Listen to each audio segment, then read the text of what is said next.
Hey guys, welcome back. My name is Ryan the Great Shark, and today we're going to be talking about save points, a staple in video games, especially single players. So, save points are little areas where you could save and you'll respawn if you die later. These can be anywhere to panels to phone booths, they can be anywhere. Or you can just have invisible checkpoints. I mean, that works, but it's not as effective. So, save points can be used in most horror games as kind of a, whew, I'm safe now kind of thing. But here's how you can make it to where it enhances the horror a bit more. If you know any of the games that like Security Breach that use a system where you have to take a while before you can save on your checkpoint, this can be used to sense a feeling of dread while you're recharging. In a Security Breach, it's not as bad because the save points aren't really out in the open. It just makes sure that when you're chased, you can't save and be like, phew. Resident Evil does a good job of making these save points hard to come by, scarce, and also scary to do, because you need to find an ink ribbon, and then that's consumed by the typewriter, which saves your game. This can make it to where you have a feeling of I don't want to die, so it's like a feeling of dread, right?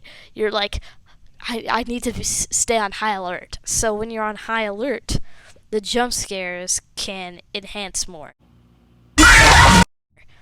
Don't worry, I'm going to talk about less jump scary games in a sec. Now, let's compare this to the single player scene we know now. The single player scene now has automatic save points. You must be like, that's better than like going into a menu or anything and saving. It is. But also, what if you don't have to go in the menu to save? You have to be at a certain spot. That's what auto-saving is. But what if you had to interact with something to save? That's what Resident Evil and Security Breach does. Personally, I feel like that's better than enter the certain zone and you save.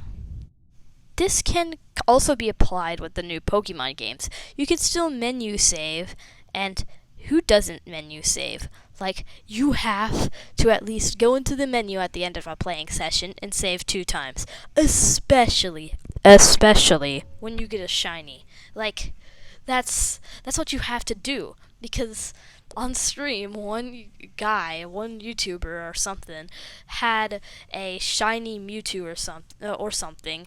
I don't know, it's pretty vague. I just remember the story. And he saved once, and the save didn't register, so he didn't get his shiny, actually. So, just keep that in mind. Anyway, you can still have menu saving enabled, but just not have it be the main way of doing it. But I still stand at the point that autosaves are worse, and there should be a reward for getting to the location of a save. I'm gonna be honest, this video is very opinionated, but let's talk about the practicality of save points and why they need to be there. Imagine you have been grinding for about 2.5 hours. You were grinding for some of the best gear in the game, and you ended up dying by a high-level enemy that you accidentally ran into. Would you be mad when you had to start over at the beginning? Yeah, that's what happens if you play games without save points. And that would be pretty infuriating, right? So that's why save points are so important. We've talked about why they are important and what they should be, by my opinion. That's just my opinion, by the way. And we're going to actually talk about what save points are. Let's think about save points as these little stores of memory. Let's think about the save point area, what you've done, and there's these little memory cards. And they take up your memory in your game. That's how your megabytes and gigabytes of your game increases the further you get into it, because there's more save points. And for games like Legend of Zelda, you can go rewind back to those other save points. Now let's talk about, for the people that aren't so educated in games, what a save is.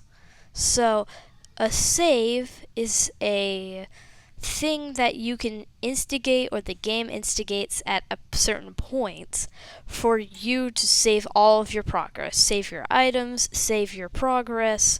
I've already said progress 2 times. I'm just gonna stop now. Yeah, save your items and save your powers. If there's like powers in the game, it's situational, alright? The things you need to save. So, then it keeps it in a database or like in a memory or something, and when you log back in, it'll send you back to the save that's in its memory.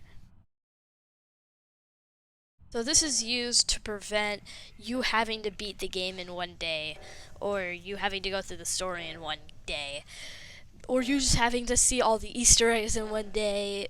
By Easter eggs, again, I mean like little hidden things that are usually related to the developers or something. That's what I mean by Easter eggs. So, again, if a game has no save points, you have to rush an entire game in one day just so that you can experience the story. And no one wants to do that. No one wants to rush a game. You want to, like, play the game, go through with it. So that is why save points need to be good, and the importance of it. If you guys don't know, last video I was announcing that we're going to be looking deeper into games and the why behind it, instead of all the controversy with, hey guys, the updates aren't coming, or hey guys, look at the patch notes. Nah. I'm just going to be talking about what makes games a game. So if you want to see more of that instead of controversy, go check out my channel and subscribe to it. That would be awesome.